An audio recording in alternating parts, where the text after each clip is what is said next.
So Legend of Crystania consists of a theatrical movie and a sequel 3-episode OVA, with each episode runs for like 40 minutes, and it was made by Studio Triangle staff. The movie came out in 1995 and the OVA came out in 1996. It was directed by Ryotaro Nakamura, famously known today for directing Serial Experiments Lain and Ghost Hound. The Crystania project was his debut. So this is a sequel to the Lodoss TV series, even though it came out before it. So I guess this was made for the people who read the novels at the time? I could be wrong though. Therefore, there will be mild spoilers in the video regarding the Lodoss TV series. The story starts where the TV series of Lodoss left off, when Ashram left Lodoss to search for a new land for the people of Marmo, and he reached the continent of Crystania, and that continent has its own gods that are different from Lodoss. They are like beasts or animal-like gods. So out of desperation, Ashram offers his body and soul to one of the gods, Barbas, to enter the island and secure the life of his people. All of that happens before the title of the movie appears. Then the plot starts 300 years later, and the story is really about a bunch of new characters, and their first scene shows their escape from their village because of a war or a civil war. I don't know, it wasn't clear.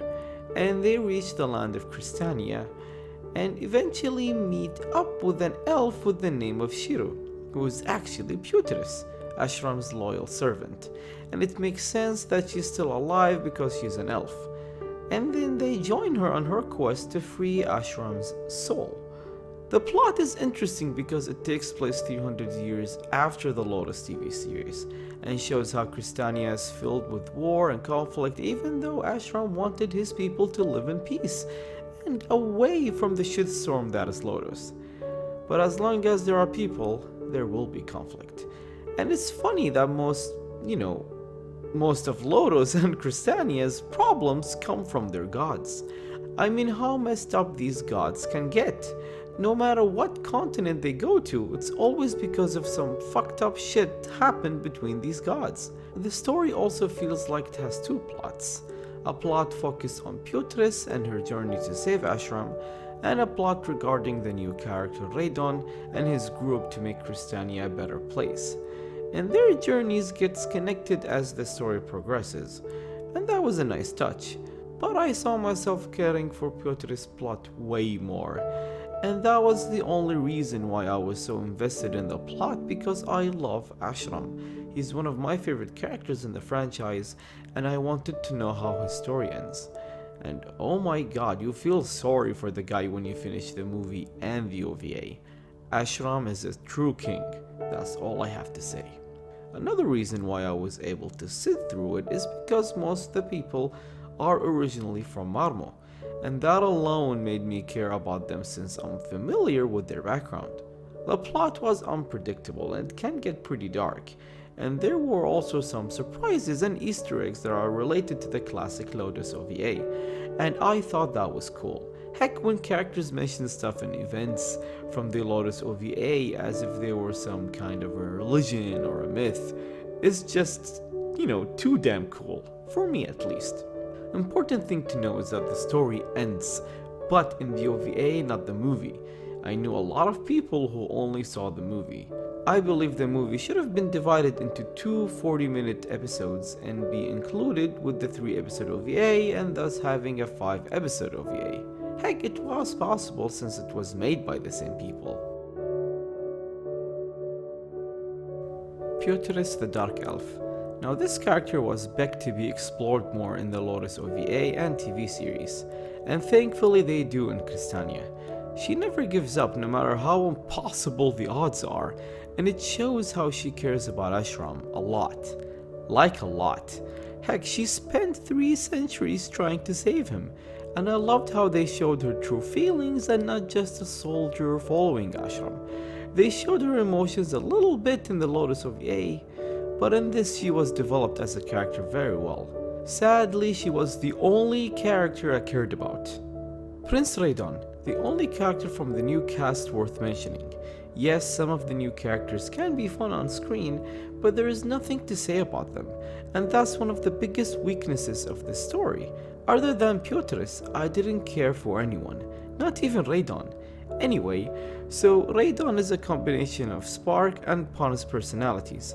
He has the leadership and bravery of Pawn and the emotional naive side of Spark. He is a good character, but forgettable.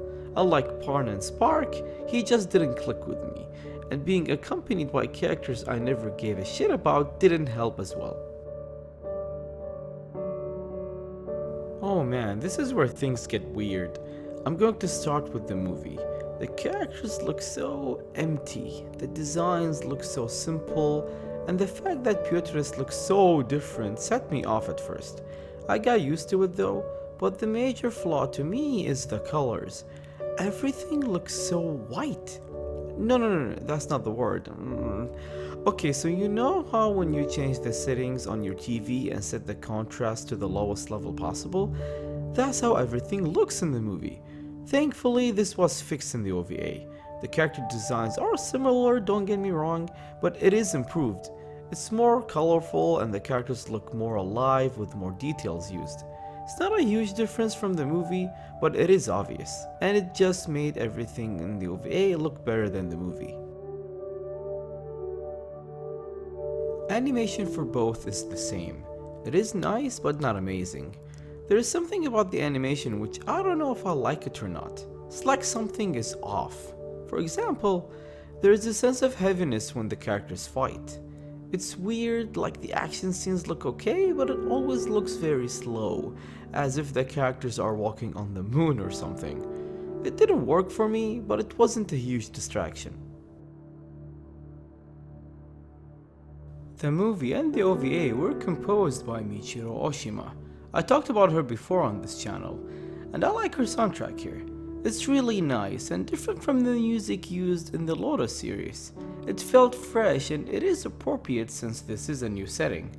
Is it as good as the Lodoss OVA or the TV series? No, I don't think so. And sometimes there were some questionable tracks that felt really out of place, but overall not a bad soundtrack. If it wasn't for the fact that I was so invested in the Lodoss world and my love for Ashram, this would have been horrible. This was the only reason why I enjoyed it back then. I wanted closure with Ashram and I did get it, which makes a second watch for this basically dull, for me. Other than Piotrus and the very few Ashram scenes, this is very forgettable. It's such a shame though. Like when I heard this was about what happened to Ashram after the Lodoss TV series, I was so excited. But I felt disinterested most of the time. The new characters were boring and I never cared for them. They had few nice scenes, but that was it. The entire time they were on screen, I wanted to go back to Piotrus and Ashram. If that was the only focus, then it would have been much better.